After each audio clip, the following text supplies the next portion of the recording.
Even when the day is dying, you got to keep on trying. Welcome back to the Mighty Mansfield show.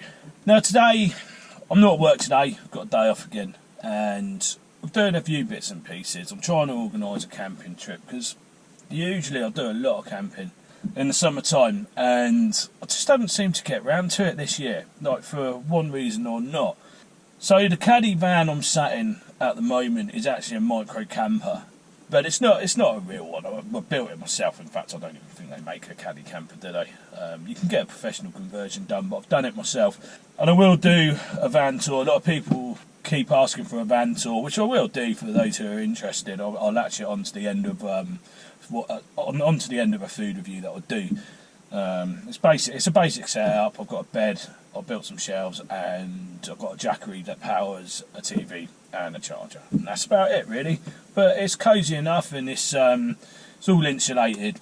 I insulated it properly with vapour barrier and the foil-backed bubble wrap, if you like, so it looked like a spaceship inside when I've done that. But I will do a separate. I will show it at the end of the video. So what I've decided to do today, I'm going to go into getting all these little white things flying around. I'm going to go into Reading, and someone's recommended, and it's been a long time coming, but someone's recommended a place there. It's like a sandwich shop, and it does like upmarket toasties and cakes and things like that. So I'm going to go there and have a look at it and see what I think. And this place is called The Shed, and it's in a little side street, like a back street, called Merchant's Place. Merchant's Place it is. I think it's number 8 Merchant's Place in Reading. And there's a car park right outside it, so I'm going to go down there and see what I think. Right, okay, so I was heading for a car park called Gerrard Street Car Park, which Merchant Place sort of backs onto. I just got down there, it's gone. They've bulldozed it. Reading's changed a lot since I came here last. So where I'm currently parked is Gerrard Street. So I can see Merchant's Place, it's just over there. Now, just so everyone knows, it's 2 hours parking, no return within 2 hours, and it's a Ringo system. So the Ringo code is on a machine. If you walk down Gerrard Street, you'll see it. Anyway, let's go and get something out of this shed anyway. I'm starving hungry now. So this is a quick shot of where we're going. It's called The Shed, and it's a sandwich shop in Merchant's Place. So I'm currently stood outside the shed, and it says it's open on my phone. And as with a lot of these places, they don't bother to update their website. It's so frustrating when you're hungry. So this is The Shed in Reading, number 8 Merchant's Place, 0 out of 10. So this is The Shed in Merchant Street. It's a big thumbs down from the Mighty Mansfield. Yeah, so this has happened a couple of times recently. It's just so annoying. You know, it's lunchtime, I'm starving, and I've got to be honest, I had a look down I think it's Broad Street, and it's really run down now. Anyway, I'm going to go back, I'm going to do beer of the week, perhaps pick up some snacks to have with beer of the week, and then, yeah, we'll just write this place off, I think. Right, okay, I got back, and when I was on my way back from this place that was shut, by the way, I went to cheer myself up and went and got myself a couple of beers. And I'll show you what I got. So the other day I had a good Caribbean, didn't I? And I don't know if you've seen that review, it's out there, Blades and Soul Kitchen it's called. So I went down to the supermarket, and they had like a Caribbean range, and I'll show you what I got. So this is Dragon Stout. Now I've never had this. It's original Jamaican Dragon Stout. It's quite strong, 7.5, but it's only sold in these little bottles, 284 millilitres. Which is odd, isn't it? But I don't know. So if you know, maybe they do sell it in bigger bottles, but this is all they had in the supermarket. So I bought 2 bottles. So let's see what it's like. It smells alright. Looks pretty fizzy. There's actually more in that bottle than you think. It's probably just the shape of it. So I suppose that glass is about 3/4 of a pint. So yeah, maybe, I don't know. So my mate used to drink this all the time. I remember him drinking it. It used to be a place, well, I think there still is a place in Reading called the Purple Turtle. And they used to stock a massive range of beers, so you could get pretty much anything in there, worldwide beers. So let's have a go on this. Cheers.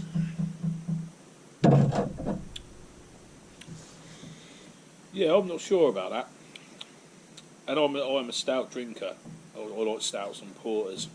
It's very chocolatey, you know, and people that drink stouts will know what I mean by that. So, yeah, right at the beginning, very chocolatey. I can drink that, but it's probably not my favourite stout. I drink one called Black Cab Stout, and that's a really nice one. Anyway, going back to what I just experienced, it's very rare I go out to get something to eat and I come back hungry. But this place was the Shed in Reading, and I was speaking to someone on my way home, and they said, yeah, but you know, you scored 0 out of 10 because it wasn't open, but what if they've gone out of business and this, that, the other? And I said, well, no one wishes that on anybody, but I stand by my score, because if that is the case, then if you were a good establishment and people used you all the time, I won't be the only person that turned up there to find you were shut when your website says the latest update on your website says you're open. So the people that did support you when you were open, you let them down. You know, you could have put a notice up on the website, because when you type it in, it comes up on a search, doesn't it? And you click on it, and it gives you the opening hours, and it gives you the if it's open or not. And this remains open. So yeah, I don't wish it on anybody. Well, actually, there are a few places, certain Scotch egg places, that I don't think should be trading. But there you go. You know, I don't wish it on many people, and I still stand by my score because I was hungry. I've made a separate journey all the way in to Reading. Paid, I don't know, well, it's only £3.50, but I paid to park there so that I could go and sample what you were offering, and you know, yeah, just grates on me. There's another video, I haven't released it yet, where they've done the same thing. Where this place is still open, and I know it's really good, but it said it was open on a Monday, and I got there and it wasn't, and it just really grates on me. Update your website. If you're going to do that, update it. It's not hard. You created the website in the first place, didn't you? Anyway, so I've got some, because I am hungry, I've got some snacks that I picked up when I went to get a beer. I'll show you what I got. So I've got these. I don't know who make them. They're either Polish or... Oh no, there you go. It's got the Italian flag. I can see a little bit of the Italian flag on the top there. So these are Italian salami sticks. I thought I'd have as a beer treat.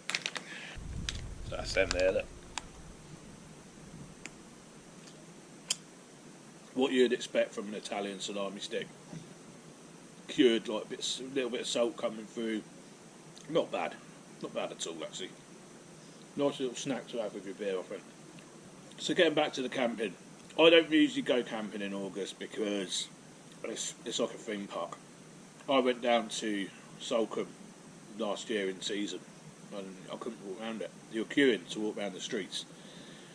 And for me, it weren't enjoyable. And anybody that's seen me from the start, when I started this show up, I started in January and I go camping in January. I love it. It don't matter what the weather's like for me. I can handle the cold, the rain, not so enjoyable, but yeah, I go in the winter because you get a much better appreciation of these little tiny coastal towns like they used to be. So I was walking around Brixham Harbour in January, filming it about 5 AM. Well, I had a little coffee shop there, and there was no one around other than these people in this coffee shop. And it turned out, I was chatting to him in Rockfish, not the restaurant, the actual fishmonger bit. And he said, "Oh, we saw you this morning." And I said, "Yeah, I'll come down, like, you know, and walk around like when it's out of season." He said, "Yeah, we were just so shocked to see someone who wasn't a fisherman walking around." So yeah, I hope the guys in Brixham, hope all the fishermen are watching my videos. Big shout out to what you do. Certainly supports what I do. And yeah, I can feel another trip to Rockfish coming on quite soon anyway. But so yeah, I'm going to do a van tour video sometime this month, just for the guys that are interested in how I do this and what I am doing, how I power everything. And those of people, there's a lot of people that are interested in van life, and there's hundreds of videos out there I know already, but people are asking me what my setup's like, so I'll do a video on it. Anyway, cheers for watching. Sorry I didn't review any food, but hey ho, that's the way it goes sometimes. Cheers for watching, and I'll catch up with you in the next episode. Cheers.